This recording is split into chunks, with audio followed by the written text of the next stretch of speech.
This isn't very typical of teens, but I loved going to my grandma's house. My grandma lives out on a farm in Loa. I don't live there, so I eagerly waited for the few times a year where we went out there.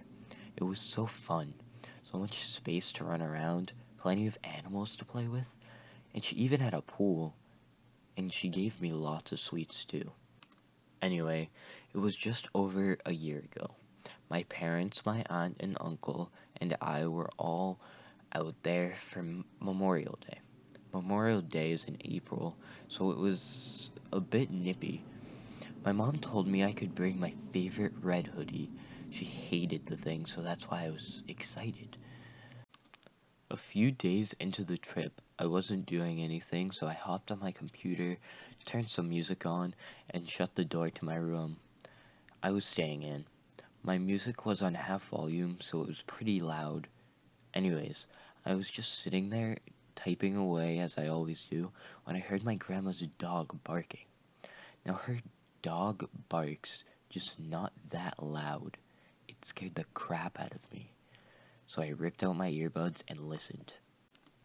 I don't know what I was waiting for, but I eventually slowly got up and walked downstairs, flinching at every creak. I told myself over and over again, "You're out in the country. No one would break into a house in the country." I walked cautiously into the living room, where my grandma and aunt were sitting. My grandma, though, had gotten up to let the dog out. "What happened?" I asked. Don't know, the dog just started spazzing, thinking she saw something outside. And it wasn't a normal bark, something fierce, my aunt said. I stared out the window as I saw my grandma and her dog outside. There was a drop off on the driveway they were standing on, so the dog just paced along the side, as if trying to figure out the fastest way down, or showing that she protected the place. As I looked, I could swear I saw a pair of golden eyes looking from the trees that spaced the house from the barn. I brushed it off, telling myself it was one of the many cats my grandma had wandering the farm. When my grandma came back inside, I asked, "What was out there?" "I don't know. The dog calmed down now and is eating some food," she said. I looked at her for a second, shrugged, then went back upstairs. Nothing unusual happened the rest of the night until I went to bed. That night, I couldn't sleep. I laid there, listening to music as those golden eyes floated through my mind. They must have just been a cat, right? As the night wore on, I finally began to drift off to sleep. Just as I did, my eyes shot open as I saw my door opening very slowly. I froze, watching in horror as the door slowly opened completely on its own. The fact that it was opening wasn't what scared me. It was the fact that I didn't hear it at all. I had my music on a low volume because the house was quieter, and that door was probably the loudest door ever in existence. Suddenly, I was getting up. I walked over and slipped on my favorite red hoodie. All the while, I stared out the window, seeing those golden eyes.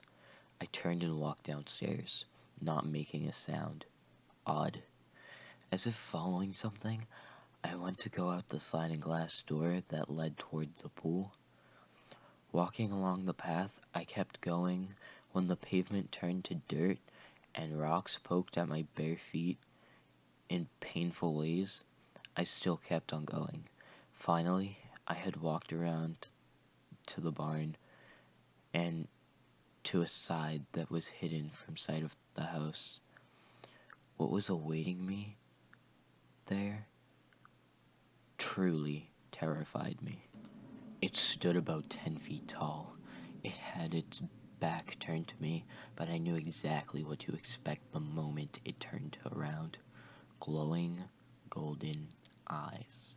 I felt no fear, only the warmth of safety, which in all terrified me because the giant, hulking monster inched its way closer to me. As it came close, I could make out more features. It looked like a cross between a wolf and a man, except the limbs weren't at all as gracefully shaped as they should have been. They were mangled and scarred, patches of its fur missing, revealing wounds. Some were even fresh and bleeding. Finally, it stood right in front of me. Its eyes seemed to bore into my soul, and then it seemed to smile. Well, smile about as good as a wolf can. "Hello, darling." Its voice was gravelly and deep. He moved and gently picked me up. "I promise this won't hurt one bit." Suddenly, he chomped down and tore off my leg. It hurt at first, but the pain disappeared after a few seconds. He lay me down onto the gravel, still smiling. "Blood Red Riding Hood, that's what I shall call you now." And he bounded away. I lay there for a few moments, and then the pain rushed to my leg.